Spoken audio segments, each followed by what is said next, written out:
Welcome into the Treehouse Chat. You're joined by four highly creative, highly inspired, highly thoughtful, and highly researched minds. We're coming to you from one central Treehouse location and bringing you some conversations, some deep thoughts,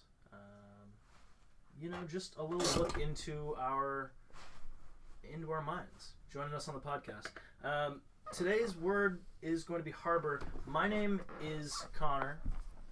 I specialize more in the culinary arts, music production, some sports journalism and stuff. And I'm joined by three lovely other gentlemen. My name's Kevin. I'm a business and marketing major here at the University of Kansas.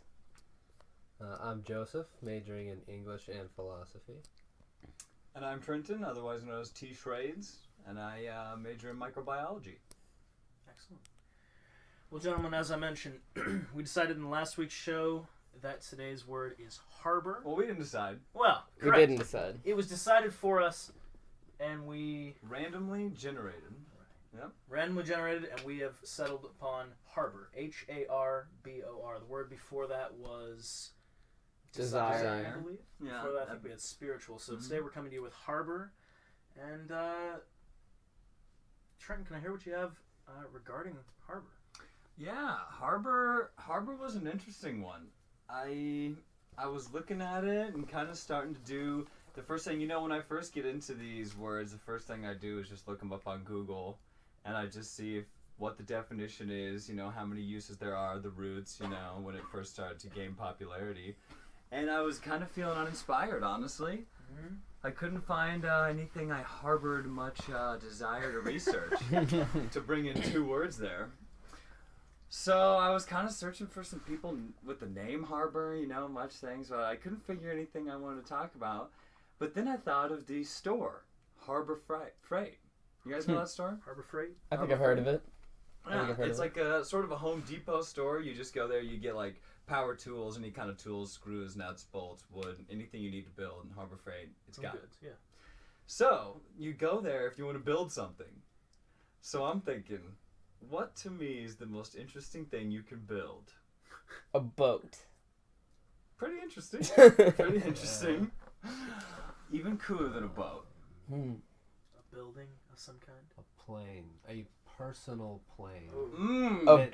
Bigger boat. Like freaking, what are they called? They used to have these. Ultralight? Is that what they were called? Oh, one-person planes? Yeah, they're just like these things you could buy and have in your garage. Kids would just have them, and you could literally just fly these things around. That is pretty cool. That's the cool. Did they need like pilot licenses or anything? No. What? It's just like Just have a little kid flying around a plane? Like a bike in your garage, yeah. Damn. That's What right. What do you have for us? ultralights. Well, it's not so much a plane for a person, but a part for a person. Oh. A functional... Eyes, maybe.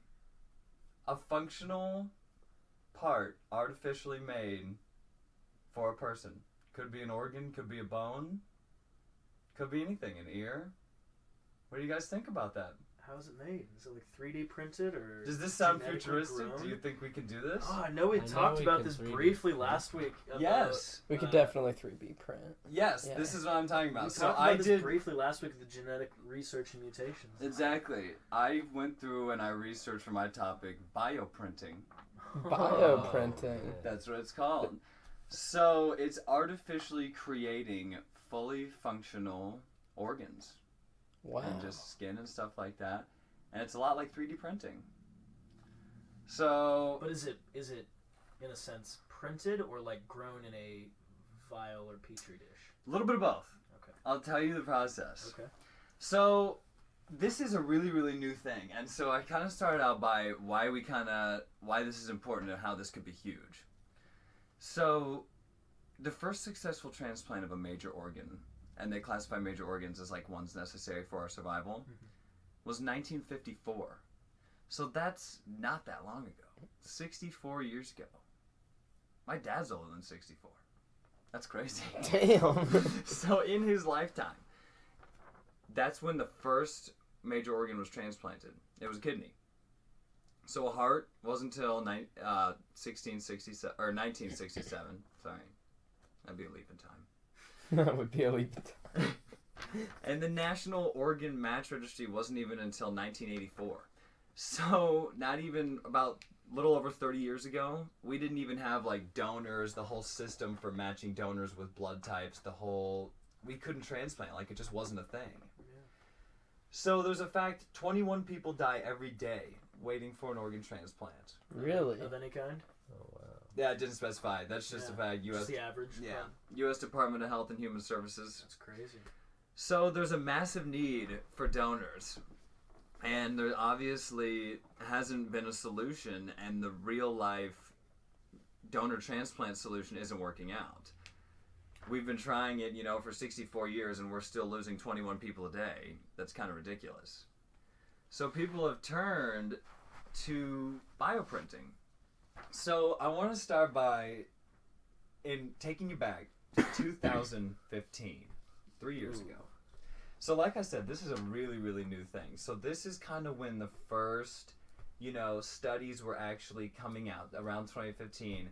And like they had been doing these experiments for a while at this point, and they had already made these prototype robots and stuff like that. But like these were when the results really started rolling in and gaining popularity. So 2015 was kind of like the jump to the spotlight. So there was this lab in North Carolina. It was called Wake Forest. Like the university or the lab? It's just a lab. Okay. Yeah, Wake Forest. It's just this guy, Anthony Atala. He's just leading these scientists, and it's not even his time. It's not even his day job. He's just doing some side research, and on bioprinting. So they use custom-built bioprinters, which are powerful machines that operate just like 3D printers. They scan an object, and then they design it online using modeling software, such as an ear, a bone, an organ. And then that model data is sent to a printer, and they use syringes to lay down the successive coats until it reaches like a 3D object form. I'm talking about how 3D printers do that. Yeah. Okay. So it uses 6 syringes, not one. Wow. One is full of this thing called a biocompatible plastic. So this forms the interlocking structure, like basically the scaffold. Wait, so the organ itself is plastic, The scaffold. but there's plastic in the organ. It's a biocompatible plastic. What Yes. is that? What does that mean? It means it's like It kind of forms into the skin, yeah? kind of, yeah. It's just a plastic that's completely non-toxic. Like if and you had a just, plastic in your body. So is it kind of like the stitches that dissolve? Yes. a Similar little to bit, that? yeah. It's kind of like the end caps of prosthetics, kind of just like things that will not damage any skin or skin cell growth. If you Okay. put like actual just a piece of plastic embedded in your arm, like your body would reject it and it would get infected. And Yeah. Well, yeah. Yeah. So I'm pretty sure if I'm understanding this, it's like a fake plastic kind of, but natural to the body. Yeah, it's kind of just an artificial plastic Yeah. that just is suitable for your cells to grow on. And And it's does it okay. ever go away, or it's kind of in there, but it's okay? It's to be there. Yeah, it never degrades. It's always there. It's like the skeleton, basically. Gotcha. So once that's basically laid out, well, as it's building too, but as it's going, the other 5 syringes are filled with gels that have human cells of the intended patient, and other gels with proteins to help those cells grow. And they're just basically filling all the space in the scaffold, around the scaffold, with these gels.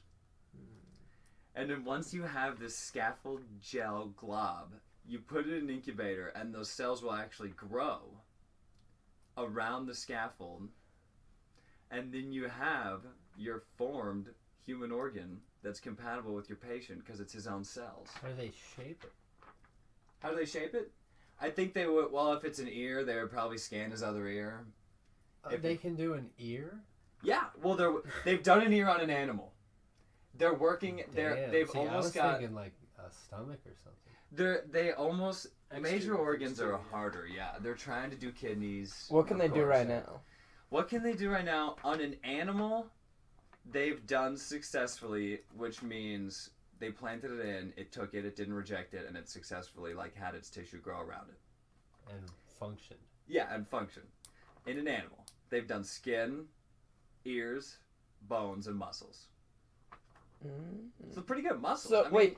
No vital organs, but like still essential kind of body parts. Yeah, no major organs. So, That's like, if the big you holdup. blow out your ACL, they could take it out and put a new in a new, like, ACL kind of thing? Well, yeah, but you could also Potentially.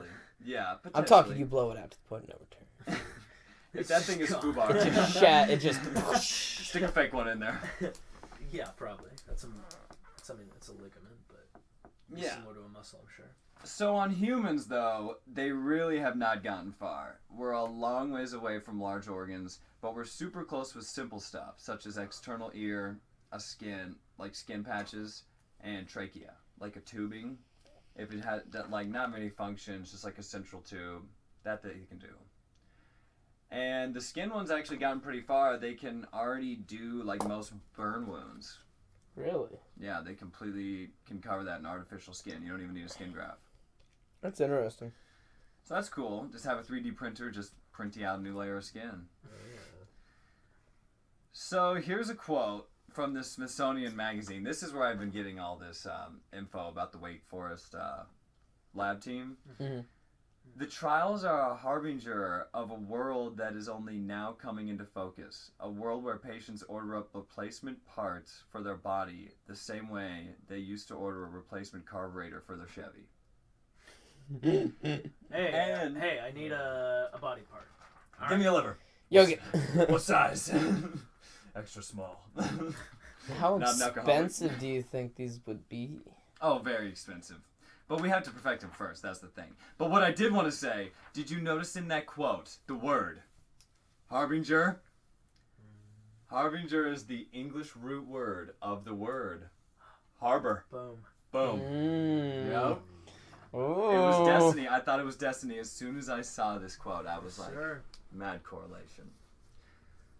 So, the cool thing about these is, like, if we could actually perfect the technology and get it to work for large organs and stuff like that, the surgery isn't actually that complicated. So if we can just perfect the science end, the application end is actually extremely smooth. Yeah. So here's where this kind of gets kind of funny and controversial. This guy, the leader of this lab, Wake Forest, Anthony Atala, he did a TED Talk. And this is back in 2015. It might have even been a little earlier. But 2015 is when the article's from, so it's a while ago. It got so many views, over 2 million. It was huge. It was all about his work doing bioprinting. And during his TED Talk, he then does this big reveal of one of the bioprinters in the back going to work. And it was printing a kidney, he said. And that was just crazy. Everybody was losing their minds. That was just crazy. That's insane. Real life kidney going on in the backstage. And so then he has his assistant bring out a little beaker that has a preformed kidney in it that he said was already printed there earlier that day on that stage. Like for a patient or just for the exhibit? Just like a printed. Just a kidney. That's all he says. So he whips it out and he shows the crowd and they go wild. Oh, yeah. Like, they lose their minds. They think that it's here. They're like, this is the next thing and we've got it. We've got functional kidneys. Let's start moving forward. Like, we've done it. Major organs are ready to go. They're synthetic. Which is what I thought. I'm not going to lie. On the earlier show, I thought we had successful, applicable synthetic kidneys. Mm-hmm. But after reading this, it wasn't actually viable. It was inert. It was basically just a detailed model. And he never actually said in the talk that it worked. But he never said it didn't work. And he knew what he was doing. And he did it on purpose. They've asked him about it in interviews. And so he basically led to this massive hysteria. Like, newspapers, like news programs, magazines were all printing about this.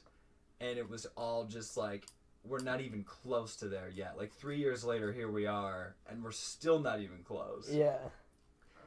So he got a lot of hate, and like other major researchers in the field kind of talked some shit on him, and they were like, he made the field look bad, and he kind of misrepresented like where the field truly was.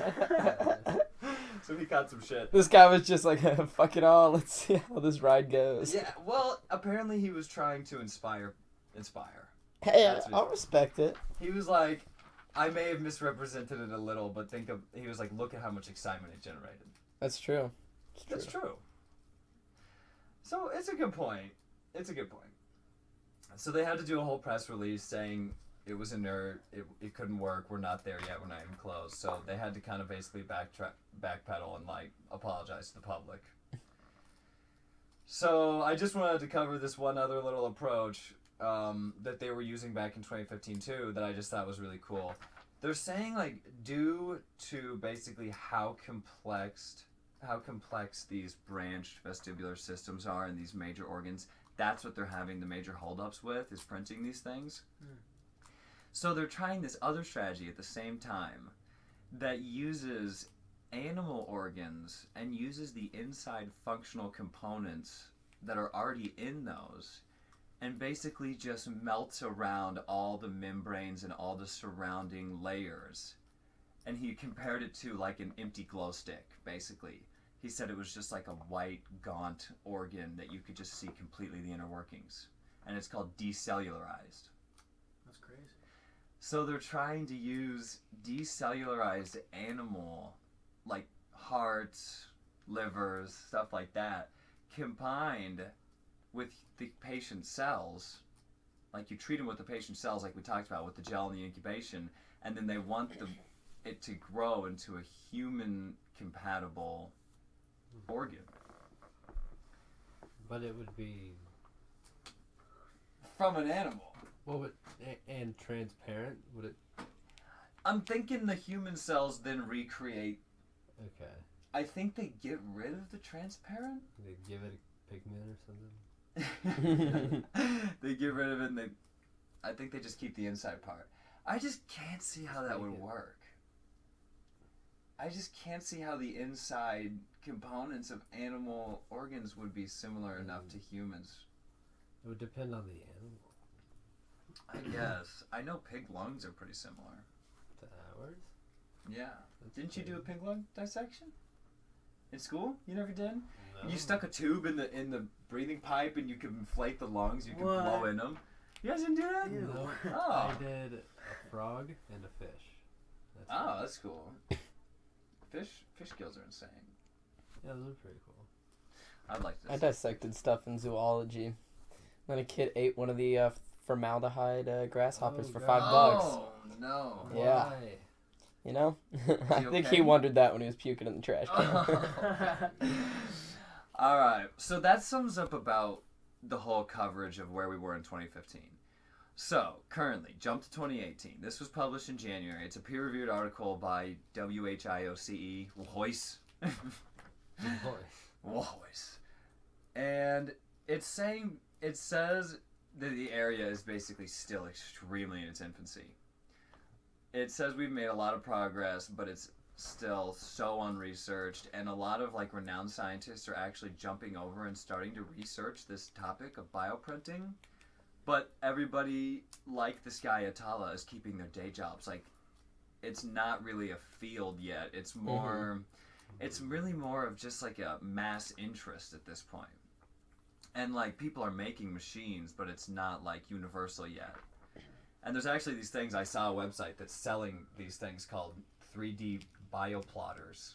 And they're commercially available bioprinters.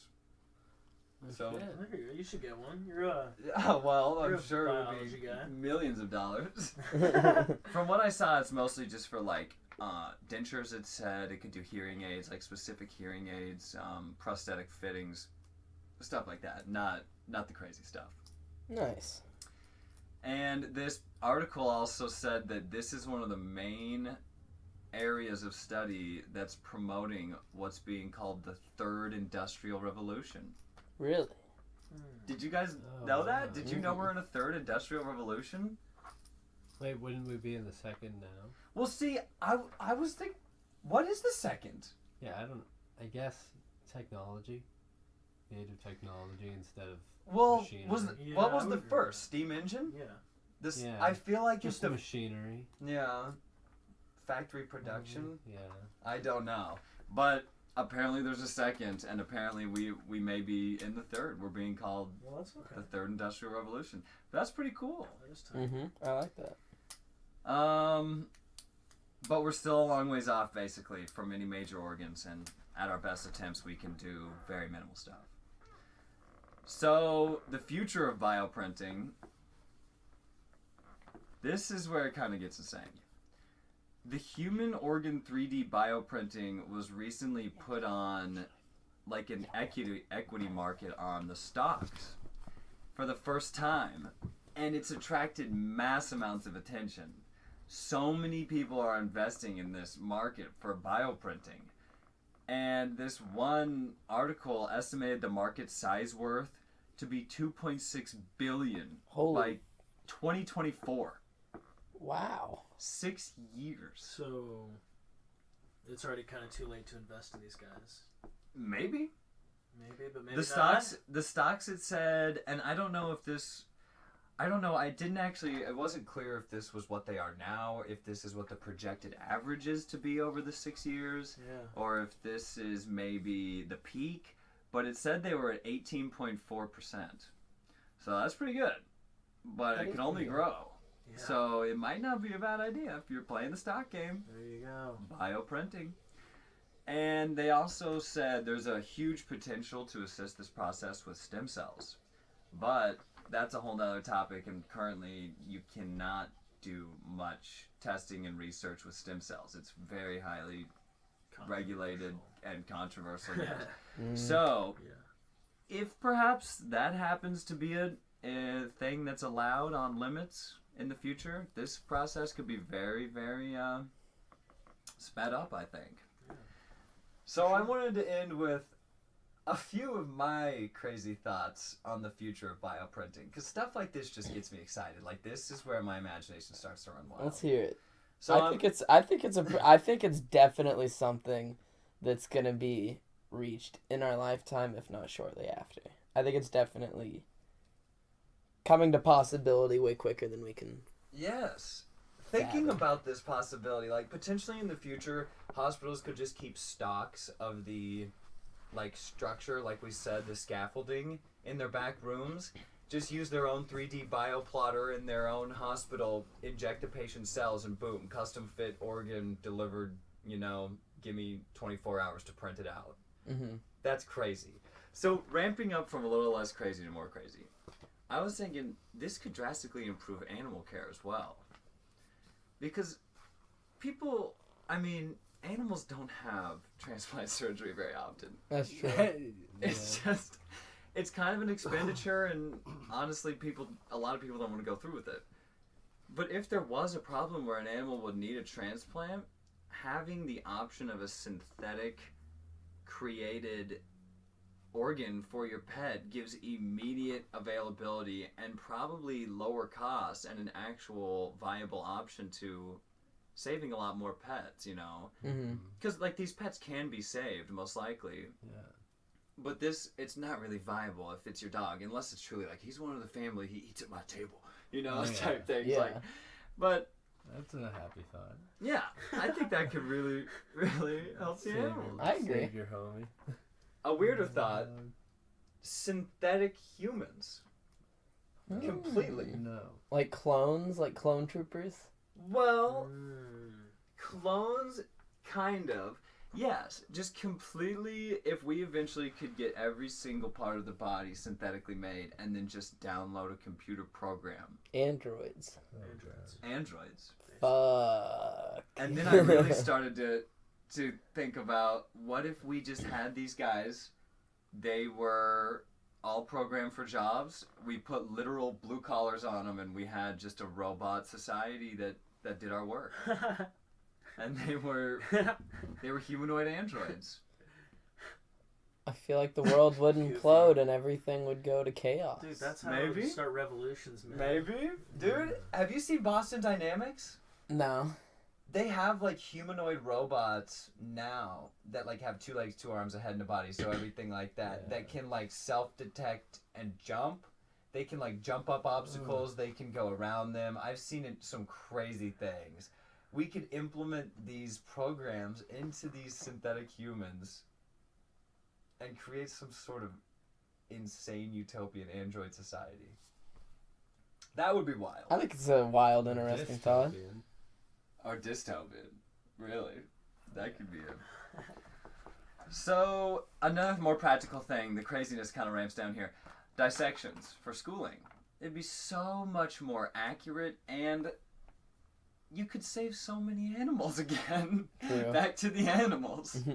You wouldn't need to do pigs and minks. I did a mink, we did sharks. You could even do a person. Yeah, you could do a human heart, a human liver. Human organs. Mm-hmm. You could have like accurate models at all times of human pieces, you know, that there's no controversy, you're not killing people, it's like we've just got these things on standby.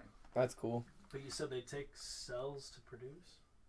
That's true, but we probably, I mean, human cells aren't that hard to Well, acquire. they're not that hard to get, but at the same time, it might fall into that same argument of like stem cell research. Well, donating your spit is a lot. Oh, it could be just that small. It's not like. Yeah, you can recover DNA. Oh, okay. So it's literally just like hair or saliva samples. And stuff. I'm sure it's probably a little more complicated, but as far as my knowledge about just like growing cells, you can replicate DNA in controlled environments and have them reproduce pretty quickly. Okay. You could even just have one guy who's cool with it just being the entire school system model guy. And he just has like a really healthy body system. He's never smoked in his life. And he's like, that's my liver you're dissecting in school. He's just the base for... Yeah, he's the model human that all model organs are based from. And then the last idea, possibly the wildest. If we could master the integration of synthetic body parts that were identical to our own, you know, I lose a hand, I get a synthetic hand back. You know, if we could master this 3D bioprinting process, who's to say we couldn't modify our own body parts and add them? That would become a very real possibility. I feel like think that would so. become very real, dude. If we could get the dynamics right, we could potentially put implanted wings in like our shoulder blades or man. something. Oh. You could pop out 2 shoulder blades, put in some with like wings. But I think, wouldn't that be like an evolutionary thing? Like the brain wouldn't know how to make that That's the work? thing. I think you have to find a way to connect That's the body true. parts to the brain, because the That's- brain's what controls everything. That's a good point. That's when we come into the whole, like, we need to wear helmets that transmit our thoughts No, to the programming. It could all be electric. I think But- we're a ways off from that part. I know, I'm just talking crazy future, could happen. Mm-hmm. And things that could be more practical, if you did need like a chunkier arm, you could just put like a screen in. Like a little microchip screen and have like a little, maybe a watch interface built into your arm. So I have a quick question, just like kind of a body question. So your heart, with the brain, does your brain tell your heart to beat, or does your heart beat on its own? The brain tells the heart to beat, right? The brain tells The the brain heart tells to the heart to beat. beat, but the blood is pumped from the heart to the brain to make the brain work. So they kind of work hand in hand. Yeah, Like if one stops working, the other stops working. It's one of those pathways that's just like it just deals on its own. It's kind of an unconscious pathway. I know there's a word for it, but I can't remember it. And our body just does it. Mm-hmm. So I think your brain is just maybe, you know, in theory, just hardwired to send like a small impulse to your heart every like half second. That's just like muscle contract, muscle contract, muscle contract. You know. Stay awake down there, bud. Yeah, just like keep pumping, keep pumping. So I think that's how that could work with the whole brain thing. So who's to say if it's just an electric signal, Mm-hmm. the helmet thing might not be that far off. You know, this is a crazy big topic as well, but Elon Musk is actually developing, he has a company, he's got all these crazy companies. He's in the middle of this company that is working on that exact thing of mind to computer communication. Mm. Might be called Cyberlink. I'm not exactly sure. Some sciencey Elon Musk sounding thing. Oh yeah, just like the boring company. Yeah, that's science. Cool thing about Elon Musk, is hilarious. he taught himself rocket science. He's just Wow. a dope dude. He literally just taught himself it.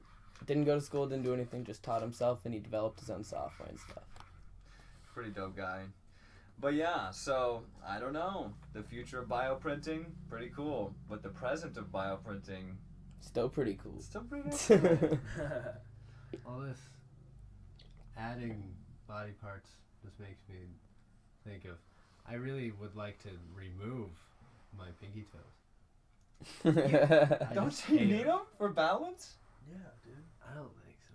Yeah. I think you do. I think I'd be fine. I'm pretty with sure it balance. is just a balance thing. I'd keep the The important ones. the knuckle down there. And just get rid of Oh, just the appendage. do you just stub it a lot? No, it's just That's why. every time I I, know wear that's why. no every pair of shoes that I wear just is so uncomfortable, and it's always my pinky toes. Hmm. You ever heard So- moleskin? You could.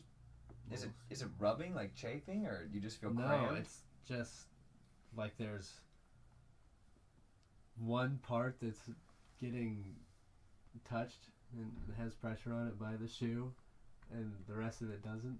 You just don't like What are you the way talking it about, feels. man? It drives me crazy out of that. I'm sorry, you Let's got the bring shoe this shit cups. back I into the know. harbor. Shoeless Joe.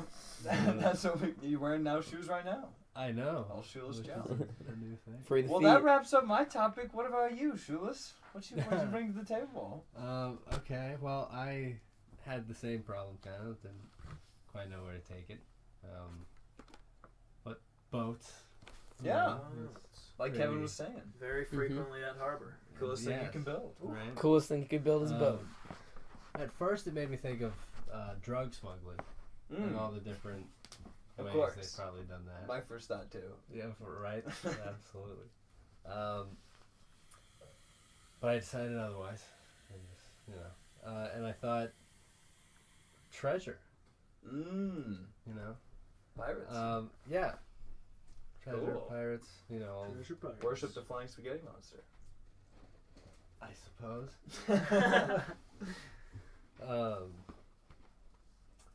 Okay, so there's a few.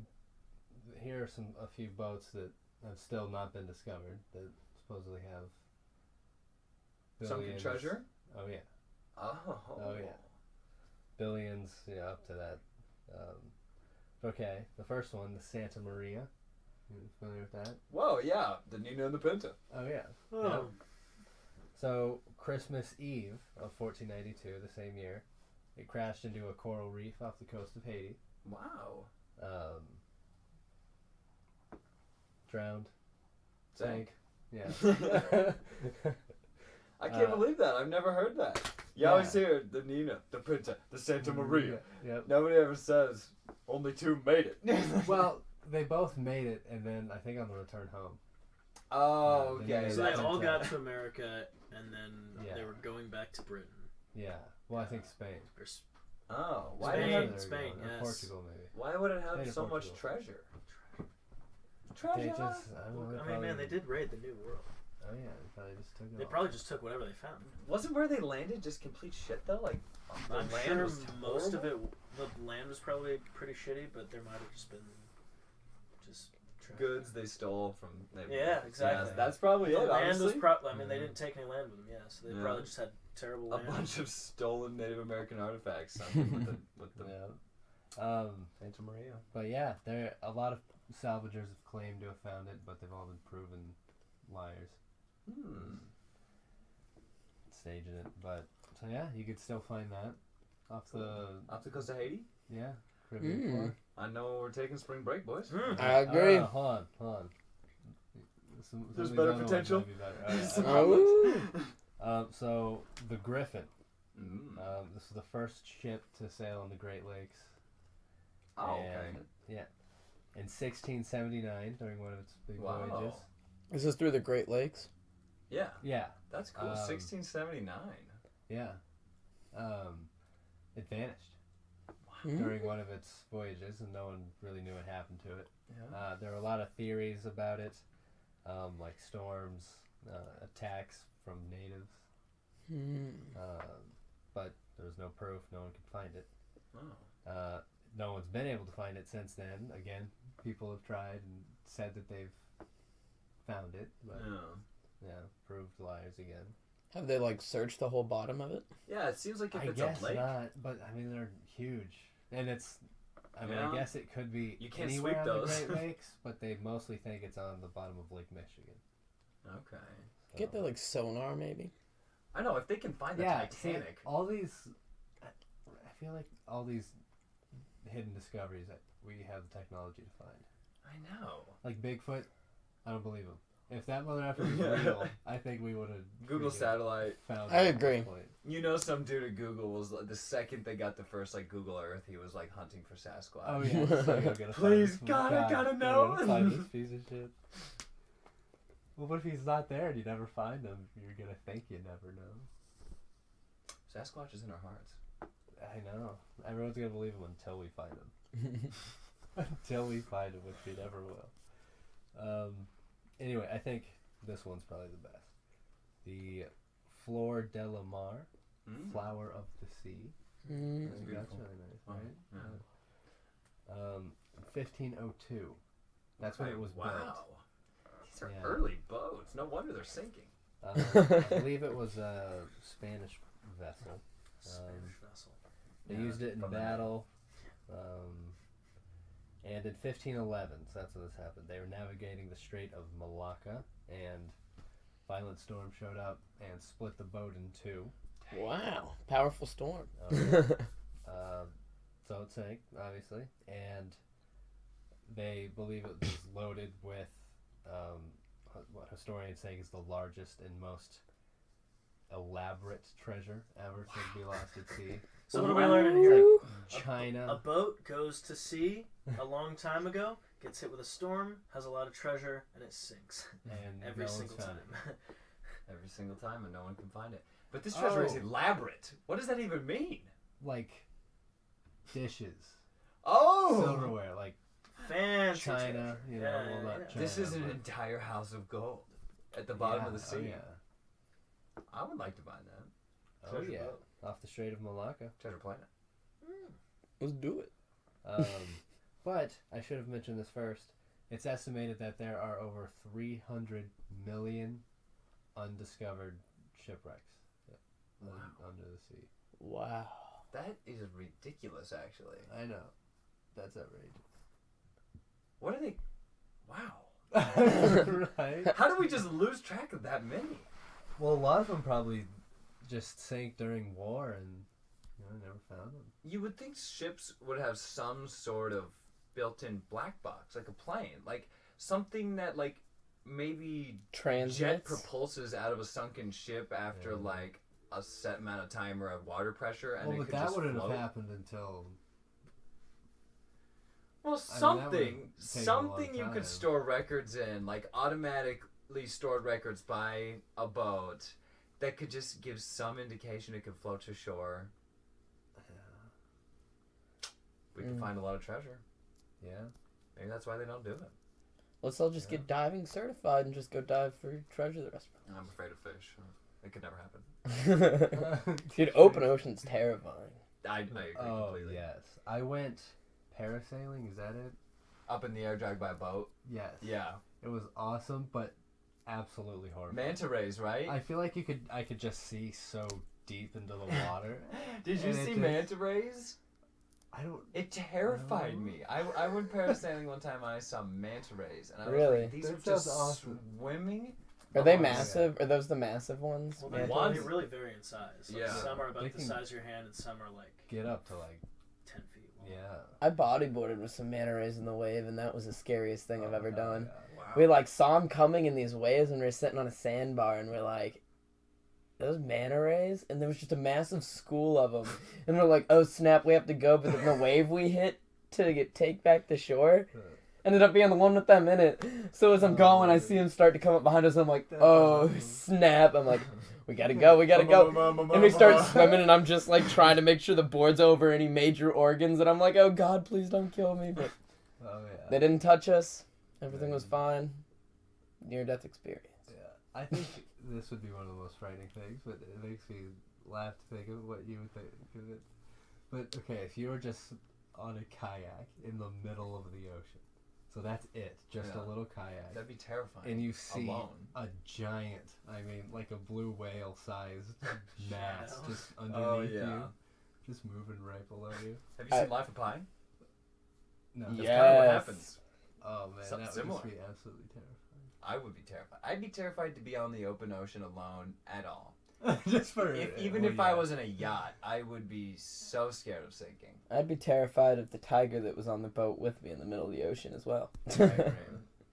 That's the life of Pi. I knew there was a Oh, tiger. jeez. That's life. Alright.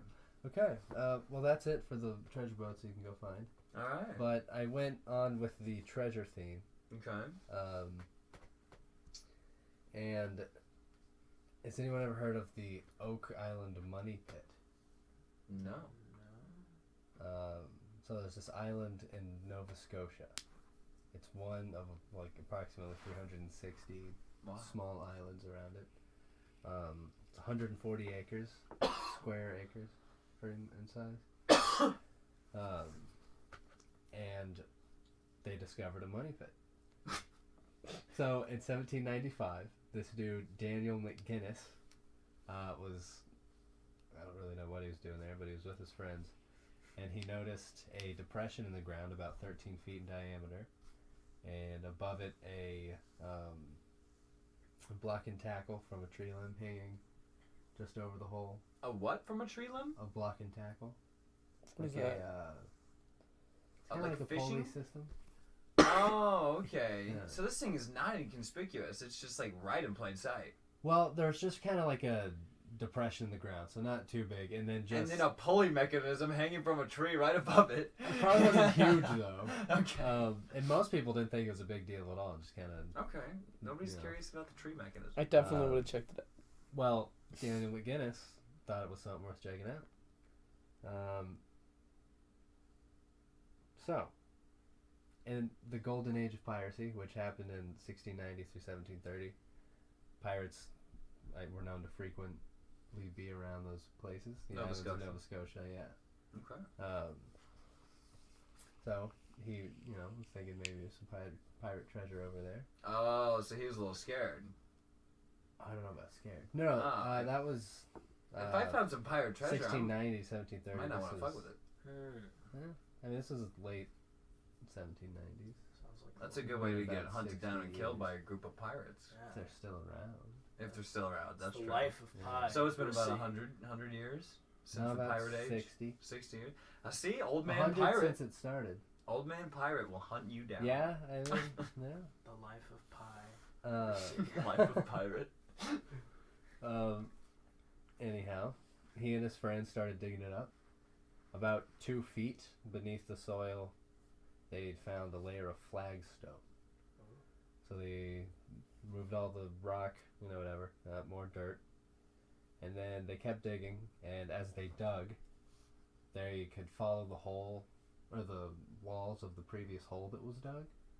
And it kind of got narrowed to 7 feet in diameter from Mhm. 13. And then at 10 feet deep, they were wooden timbers Oh, laying across. dead giveaway. Yep. Dead giveaway. Dead giveaway. That's a good one. So yeah. So the treasure, money pit, right? Yeah. So That was it. Well, no. Okay. 10 feet of timbers all the way across the hole. Jammed into the sides, Hmm. So they got those out of the way, and there was about 2 feet of air where the soil had settled, but then soil below it. So they dug 20 feet. They found another layer of timber. Wow. Yep. Okay. These guys have dedication. Oh yeah. If I found 20 the feet first, deep. if I found the first set of timbers, there'd be nothing that stopped me. That's dead giveaway. I can see where they're coming just from. wait. This gets crazy. It's not the end. Oh no. So that was 20 feet. They get the wood out of there, more soil. They dig 10 more feet. They're 30 feet in the No. ground right now. 5 more feet. Okay. They stopped at about 25 feet That's still crazy deep. because Lunch break. what happened? Wait, I mean, what? you could uncover a whole I think that was house just 25 it. They feet down. couldn't take it anymore, so they passed 2 layers of wooden planks at And 5 gave feet. up? They got 5 more feet and then ran into something else. I think.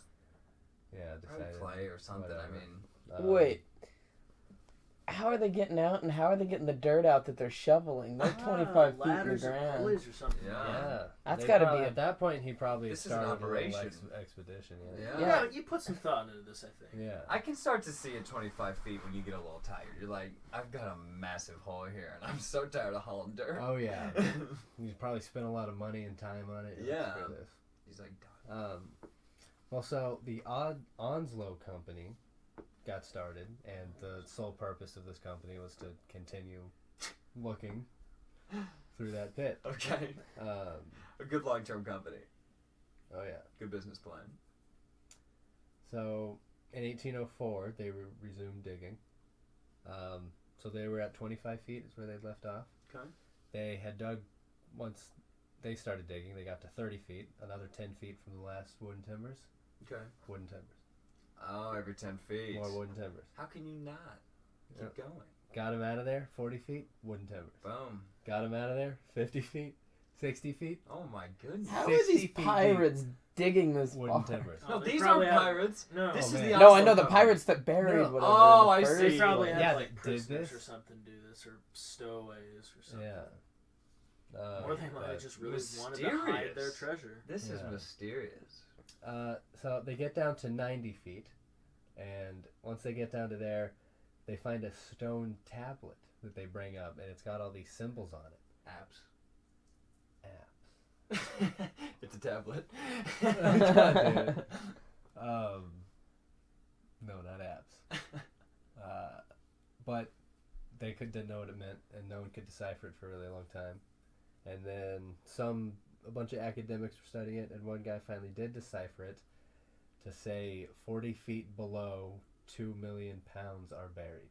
Whoa. Which, at the time that they suspect it was buried, the amount that would be worth now is just That's It's insane. ludicrous. I'll start digging day and night. So 130 feet. The company was, we got to get there. That's Okay. where we're going. At 98 feet, they got wooden planks. Oh, So little that's where it off was blocked pirates. off. Yep. And then at that point, they got a crowbar. So I guess they were down into the hole at freaking 98 feet. Using a crowbar to try and pry the planks up. Mm-hmm. And they broke some kind of seam between them. No. And then I guess just kind of give up for the day's work. Okay. Broke the seam and I'm out. Yeah, just after they did all that, they're like, all right, let's call it a day. Yeah. They can go home. They come back, and when they come back, the hole had almost been completely filled with water. No. Just almost full of water. Grab the scuba gear. Totally at the top. Yeah. Keep digging. There was 33 feet of water. They think. Man. 63 feet. Okay, I was gonna say it's So yeah, they were 98 feet deep, and it was Dang. 63 feet full That of is water. a setback. Oh yeah. So they were like, well, what the? And they kept trying to get it out. They used pumps, and the pumps would get down to 90 out of 98 feet and then break. But they'd get the water down that low, and it would slowly just come back in. Man. Some pumps just couldn't keep up with the flow of how fast the water kept refilling it. So this hole just So kept ground moisture. refilling the water. Well, Wow. So they're No. keeping, No. they're working out this, No. but they're not making any progress. What's filling back up with water yeah, every because time? it's starting to. Where's yeah. it coming from? Well, so after a hell of a lot of frustration, 14 feet away, they dig a hole Yeah. to try and go down that same depth and then just come over Smart. horizontally into it. Start over. They get down to 14 feet away. Mm-hmm. They were going to go down 110 feet and then Over. burrow over. 12 feet deep, fill it up with water. I'm just like, what the fuck? Oh yeah, I know. So they send down an auger, which is like it's used to drill holes into wood. Yeah. They do this in the actual hole. Go down through some of the planks.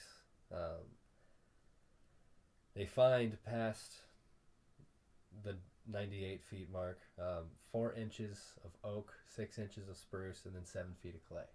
Whoa. So stuff's starting to get a little different and getting excited about it. Yeah. And then when they pulled the thing back up, it had 3 small links of gold chain. Oh. Yep. Eureka. That's amazing. Oh, yeah. At that point, there's no questioning. Like, you're getting down there. I'm wondering, is the water an elaborate trap set by the world's smartest pirate? Oh, yeah. Okay, well, so they wanted to figure this out, and they thought there has to be channels of water coming. So they put water, I believe, into the pit, and then tried to see where it would go and trace it on the land and see, what water source it was coming from. Yeah.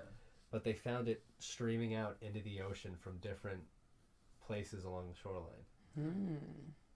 So this money pit was connected at Did it different look places artificial? all along the shoreline. Did it look man-made?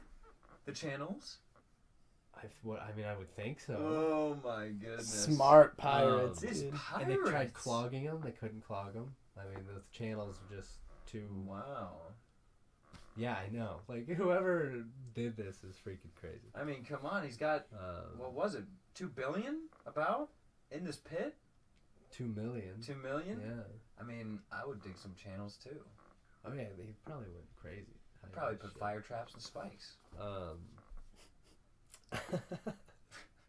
And a boulder to chase after you. Yeah. And a little golden idol. Yeah. That triggers said boulder. Exactly.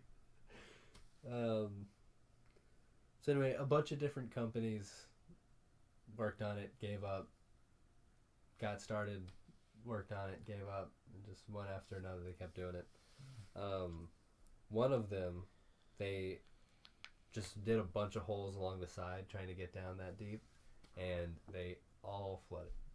I don't think they all did it once, but they came back and then they were all flooded with water. But there was, so this is what happened. One tunnel they were building, and then they tried to go sideways. They got 1 foot sideways, closer to the money pit, and then water just came in. And another hole, they got 2 feet water flooding it. And then other holes just started flooding at that point. Oh.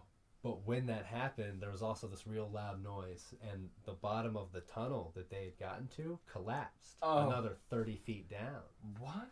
So they were 30 feet deeper into the hole, pretty much. So at that point, they were 112 feet. Man, that's another trap.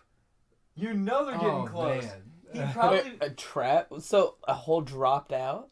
Is that... Well, no, the planks and the place that they had gotten to in the hole.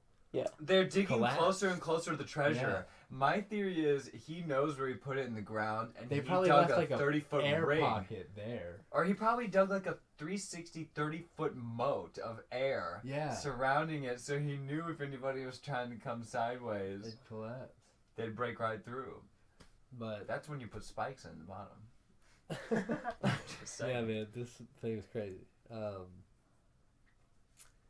And then, so then they used the auger again to start digging. They were at 112 feet. At 126 feet, they found a 5-inch barrier of iron. Oh, okay, so it's still under him. So my theory's debunked. Yeah. Oh, okay. So they still haven't quite I got thought there. this was a trap. They were trying to get to 130. Because at 90, it said 40 feet. Yeah, below. okay. That was at 126.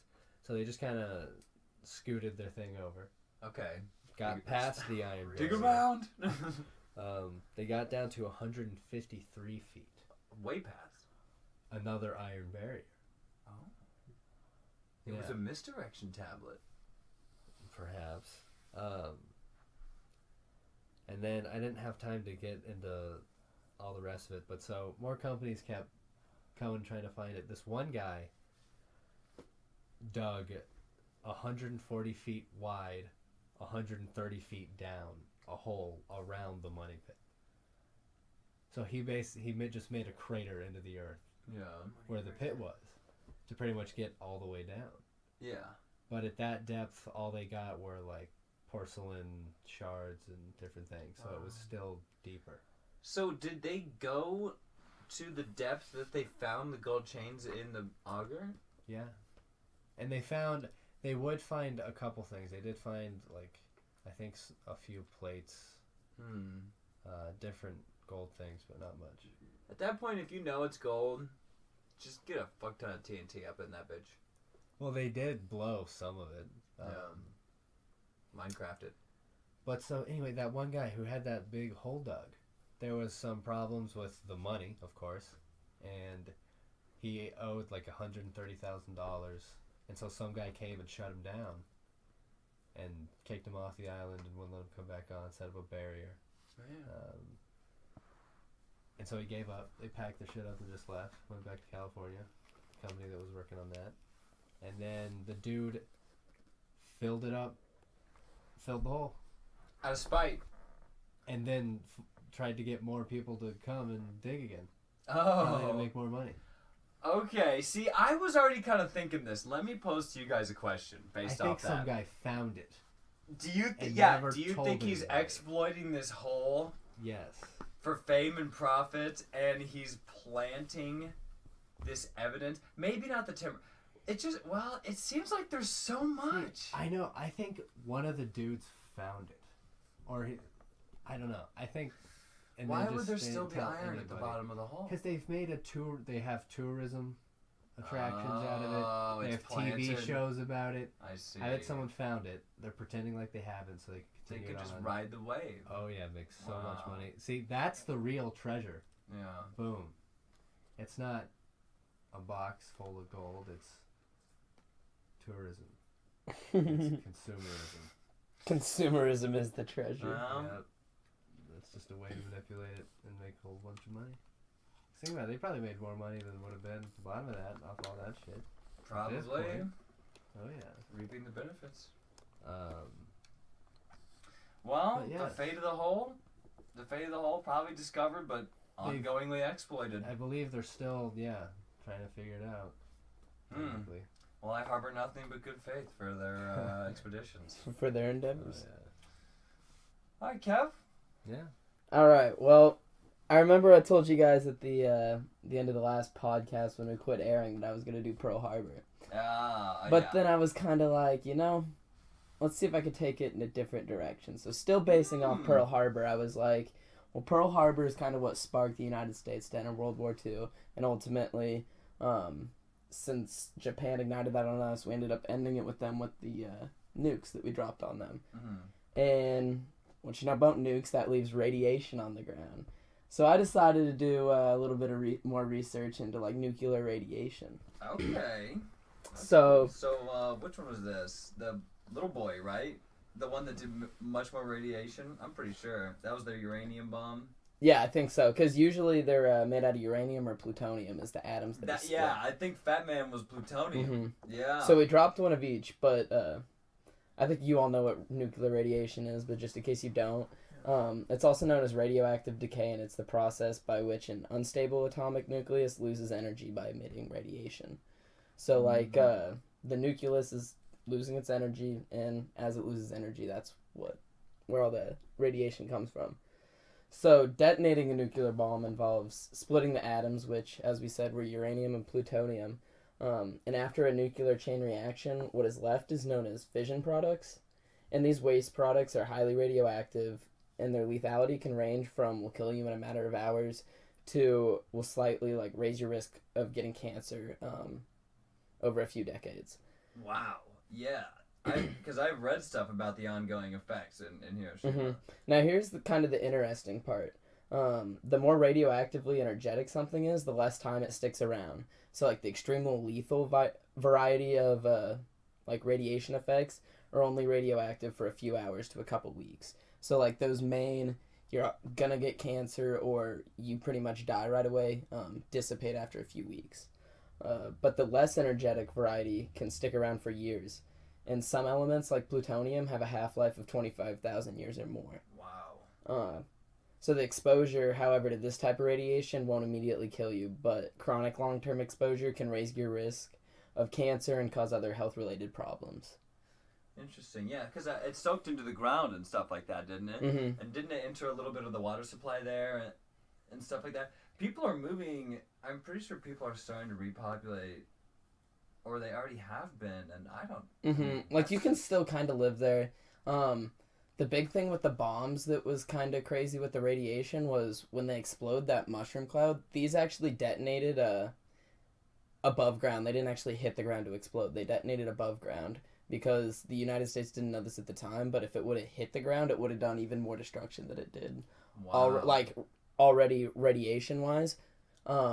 Just because I can't remember the term, but when it explodes, it creates the plume, which is the mushroom cloud, which would be different if it hit the ground and have more radioactive material involved in that explosion.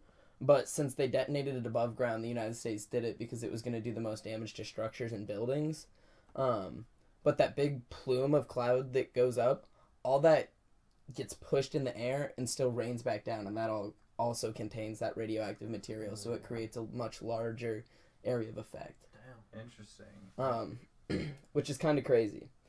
So, going on from that, I started thinking, what happens when you are exposed to radiation. So I want to talk kind of about mutants and mutations. Oh, yeah. And off this, I'm not really basing it more of the exploding of bombs. That was just to get onto the topic of radiation. But this is more kind of an effects towards Chernobyl. You guys all know about the Chernobyl accident, which in 1986, a nuclear factory in northern Ukraine, which I thought was interesting at the time, was actually part of the USSR, and like Russia, the Soviet Union controlled them at this point. But it exploded, and the explosion, as well as the massive fire that resulted, rained radioactive material onto parts of Western USSR and Europe. So it didn't only affect that small area, it also spread to other areas. So one of the effects from this disaster were some human and animal mutations, and some of those are like animals being born with major deformities, which I saw some pictures of some that were pretty weird looking, like mangled bodies, having a whole bunch of extra limbs, like deformed faces, really messed up stuff. And the worst part is, a lot of times, like, they still live. Like, with these deformities, they'll still be alive. They'll die pretty, like, earlier than most, but they still, like, grow up and have these deformities. And there was a lot of human deformities that resulted as well. And I saw pictures of, like, people with missing limbs or, like, didn't have eyes. Or there was a picture of a girl that had really big eyes and eyelids. And, like, a guy with massive legs and massive arms that you can't really do much with, that just look really swollen in a tiny body. And, like, there's all these just crazy, weird deformities that resulted from radiation. And I know people are moving back into Chernobyl. Mm-hmm. That's ridiculous. I would never do it. I would never do it. Risky. Way like risky. moving back in, or like going to research and... No, living in that space. Huh. Like in a highly affected space. They'll go in there with maybe some kind of Geiger counter, just some sort of radiation testing equipment, and when they test the ground... Yeah. It's just ridiculous to think that people might be living on that ground. And keep in mind, just like with nuclear explosions from like weapons and also nuclear factories, how far we've come from when those happen. Like the nuclear weapons we have now are way, way bigger than what we had when we dropped the bombs on Japan. Yeah. Like unnecessarily big. It will cause more destruction than anyone could possibly fathom. But yeah, it's kind of crazy. But the most interesting mutations I kind of saw was, I saw a goat with two heads. A lot of people have seen that picture. If you ever see it, everyone's pretty much seen it. And there was another one of this tiny weird albino monkey thing that was really cute. But there was a goat that had two normal back legs, two normal front legs, and just a pair of legs on its back. That could be useful. Mm-hmm. And then the last one I saw was a deer with two front legs and four back legs. Wow, that also could be useful. But, Probably not. Probably makes them look shorter. Mm-hmm. Yeah. Could be useful.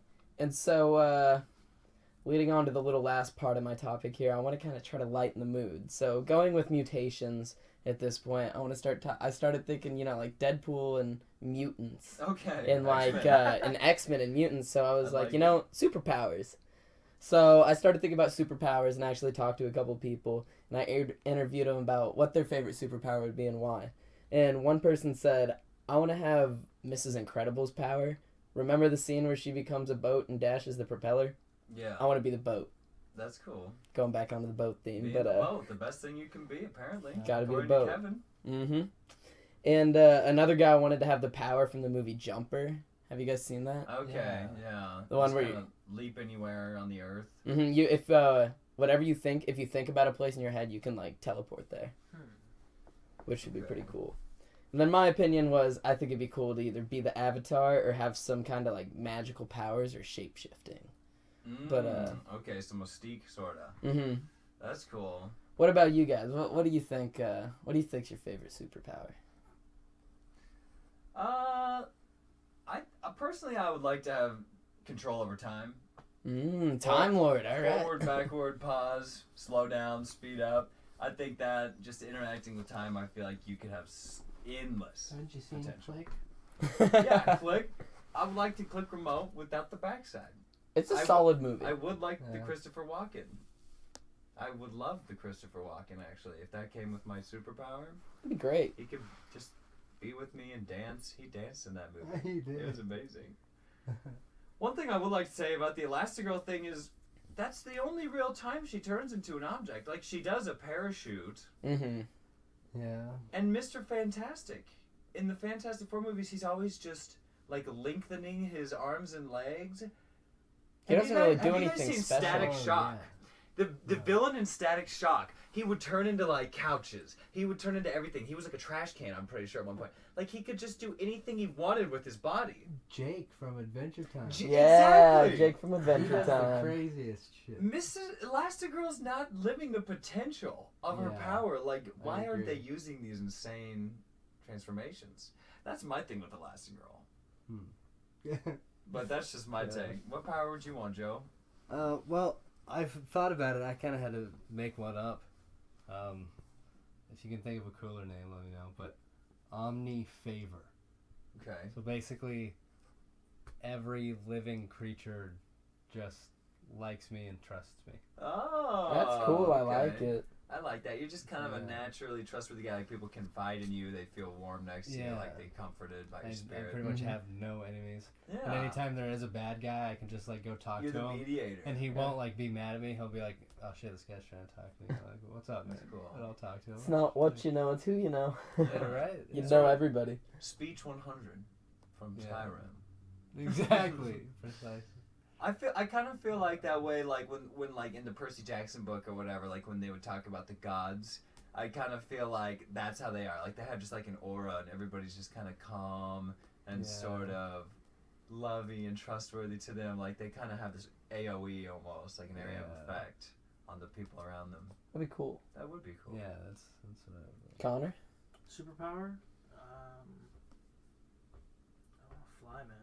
Fly? Like, Yeah. just being able to fly and, like, I guess control the speed of flying, but yeah, I just kind of enjoy the idea of being just kind of weightless, just floating around. Yeah. Like, I'm not kind of similar. I'm not a big swimmer, but just kind of floating in water and being weightless. So I feel like Yeah. flying would be kind of dope. Oh, flying would be so Oh, amazing. I thought about Whether it. it's like way up high or literally just kind of floating 5 or 10 feet off the air, just kind of experiencing Floating, different Mhm. like viewpoints. Even that would be part I of thought about flying, and two things popped into mind.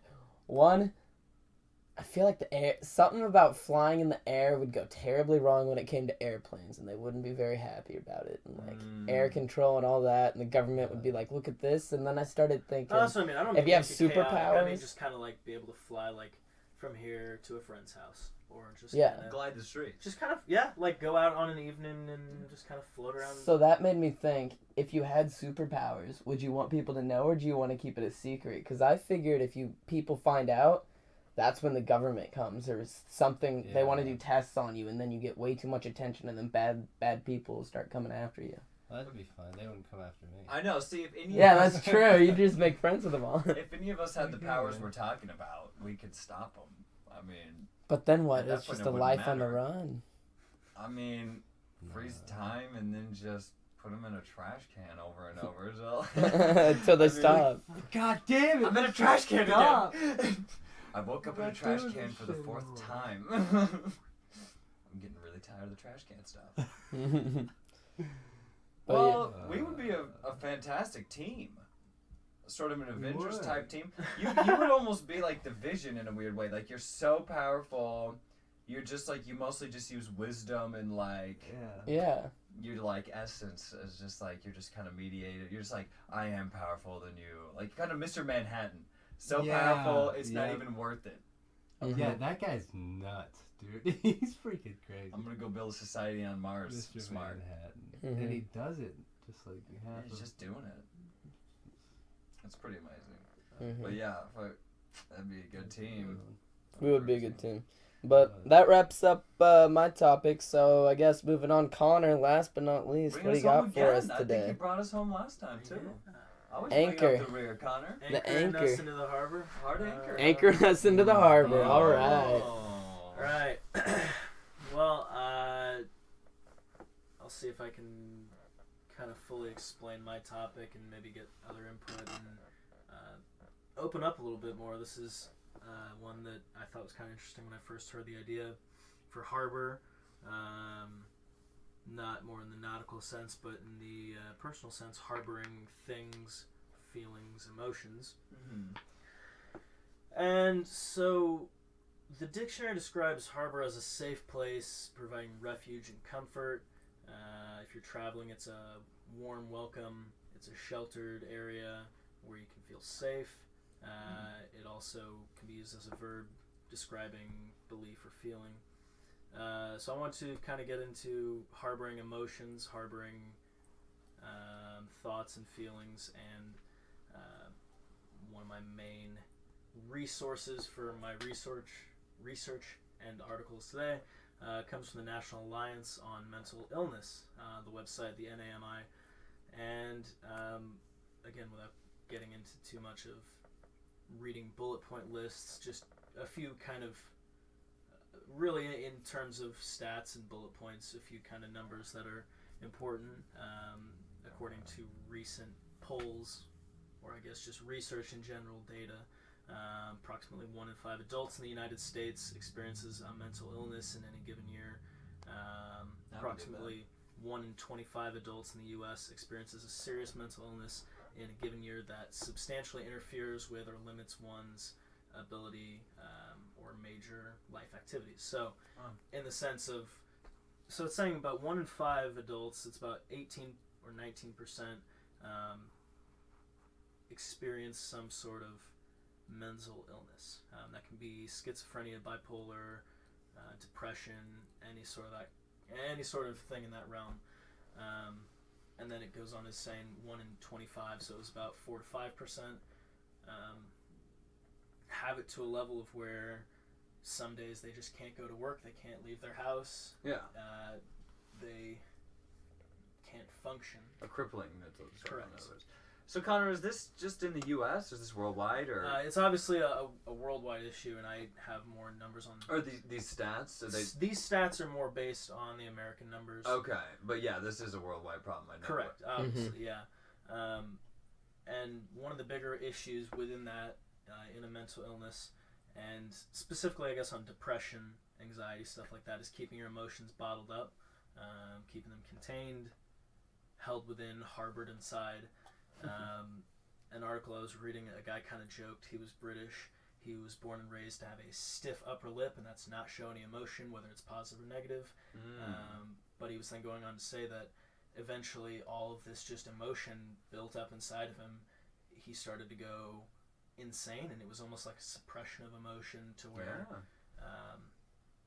you can't keep that shit bottled up. yeah, you kind of just you have so much you want to express, but no way to express it, and it all just happens in your head, and it drives you crazy. Yes.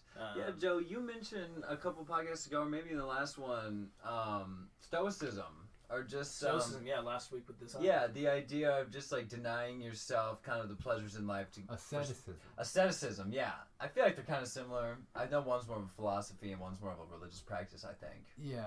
Yeah. Stoicism. Well, so I Love think with that. the Stoicism, Joe, and you can explain it too after, I think is the belief that you are denying yourself that, whereas I think in some culture, quote unquote cultures, it's saying you just kind of you keep it inside for fear of what other people are going to judge you as. Whereas I think with your aestheticism is the belief that just that's how you want to live life, and that's you're fine with that. So with aestheticism, it's more of a personal choice. Yeah. Okay. Whereas you're talking But about usually for a spiritual reason. Yeah. But with what you're mentioning, people feel like they can't show their emotions. Right, yeah. So you kind of are just like literally not a bottling them up, and you're eventually some people. That's why you see dramatic outbursts, aggressive outbursts, because they just want to. It's unhealthy. Correct, and that's exactly right. That's what I was getting. I was going to elaborate on. Emotions are obviously in a wide variety. Some people are a lot more expressive. Some people are more internal, but neither is reserved. Yeah, that's a better word for it. Neither is really bad though. Whether you're introverted or extrovert, that's just how you express your emotions. But as long as you find ways to healthily to express your emotions in a healthy way. Some people are loud and expressive and real social and party. Some people stay to themselves but create and are a lot more design oriented and have just cool creative thoughts. But in some way getting those emotions out rather than just bottling it up and feeling like you have to be a carbon copy of something, I think is what keeps people healthy.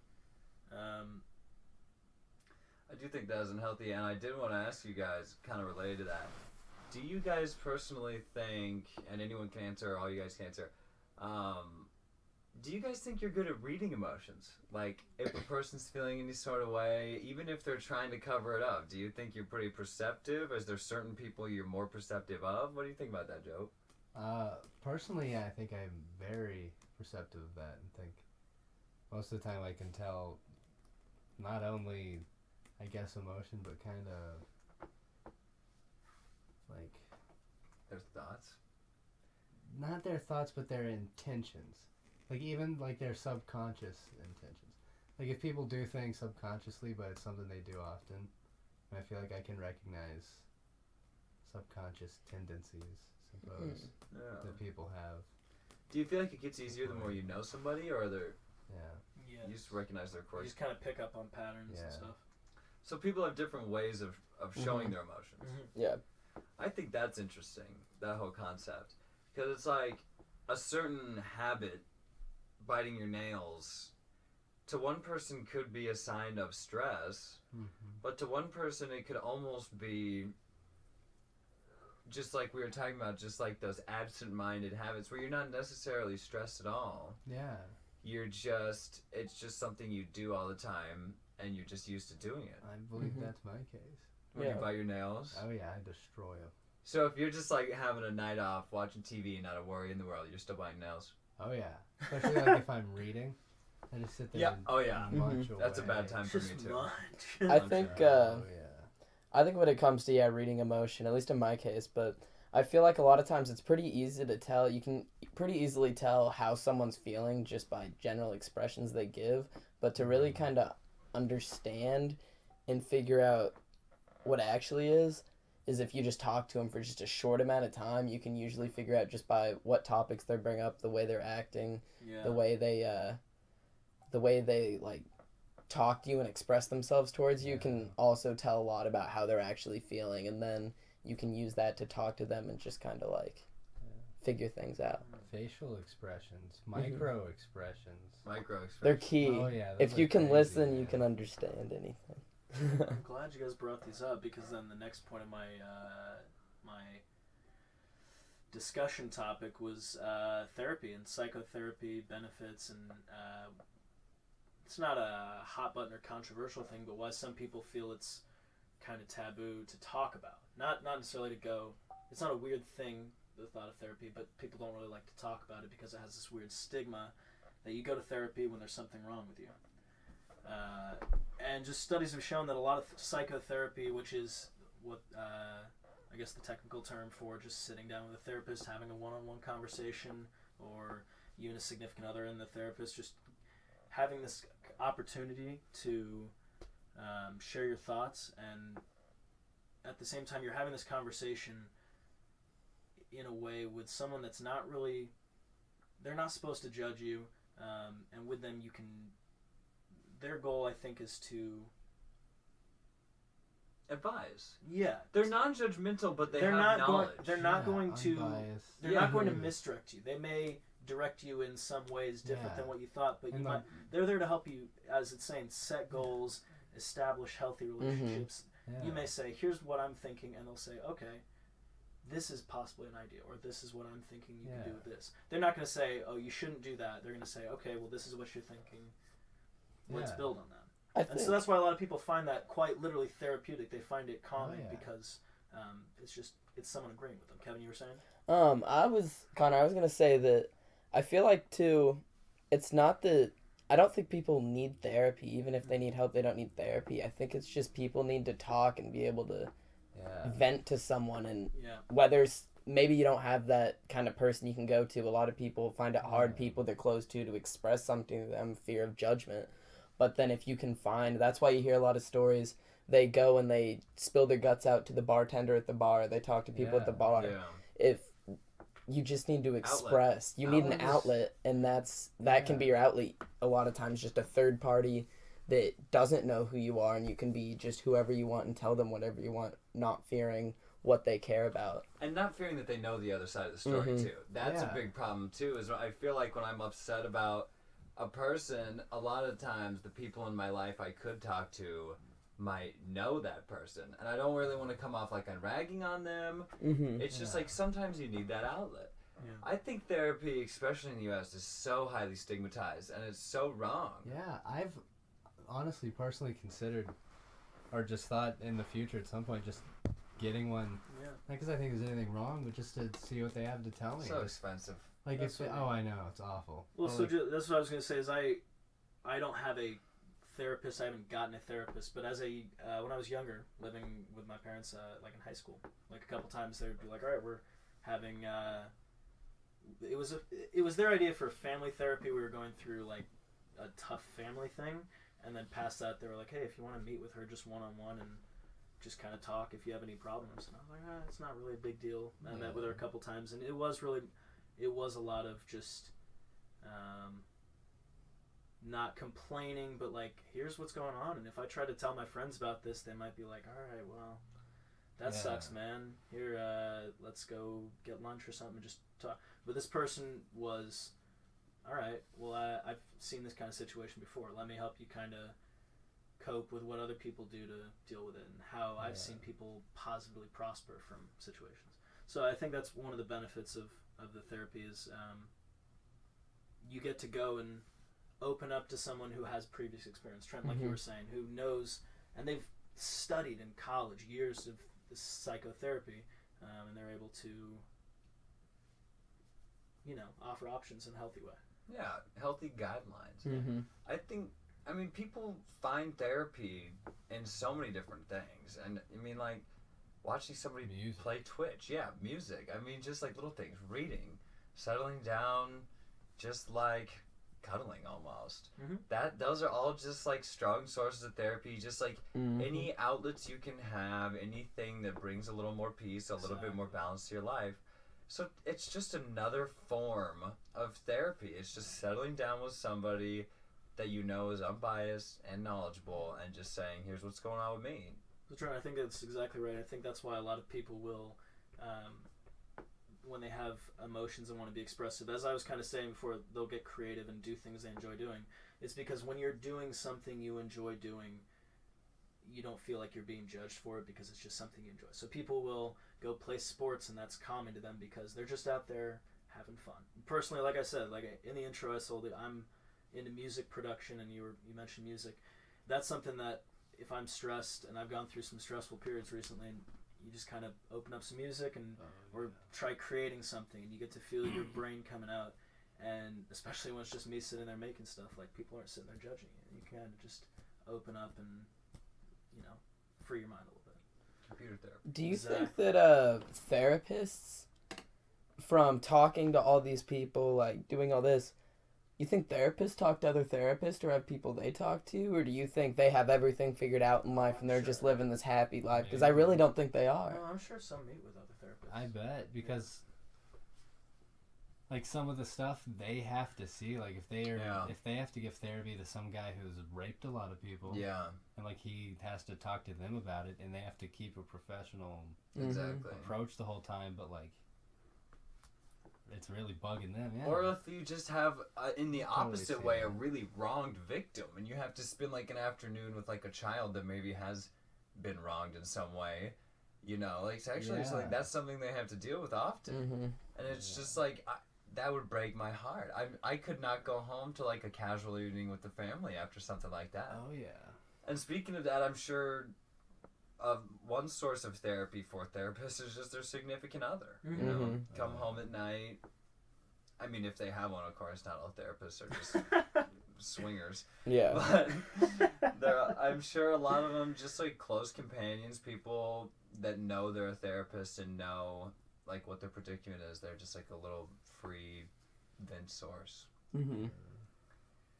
But yeah, therapists, I mean, I think if anybody knows they don't have it figured out, it's probably a therapist. Mm-hmm.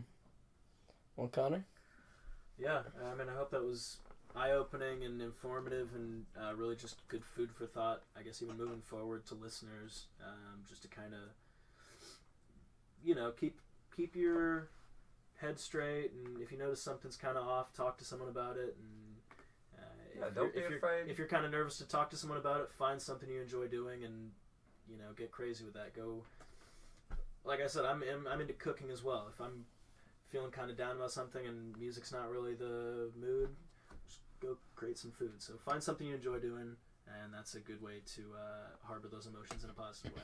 Yeah. All right. Well, Harbor those creative juices. I think this podcast in the safe harbor of a treehouse has gone relatively well tonight. I've really enjoyed this evening. Absolutely. Before there's any more bad puns, we gotta get our next word. Yeah, I think we should All right, harbor we got our the feelings generator. toward. Let's go, new word. All right, and then word for next week is police. Oh! All right, Okay. the old This fuzzaroos. is getting to a Oh. hot The topic. 5-0. This might get a little heated. Well, This is gonna be an interesting one. we'll try and keep a level head and, It's gonna be a professional keep conversation. our own feelings in check. Mm-hmm. Oh, yeah. We're not Indeed. biased. No, No obviously bias not. at all. We're not biased. We harbor those thoughts, you know. I harbor my emotions deep down. And you police those words Good and very bad. carefully. All right. We'll see you guys next week. Thank you for joining us in the treehouse. See you next Okay. week. Go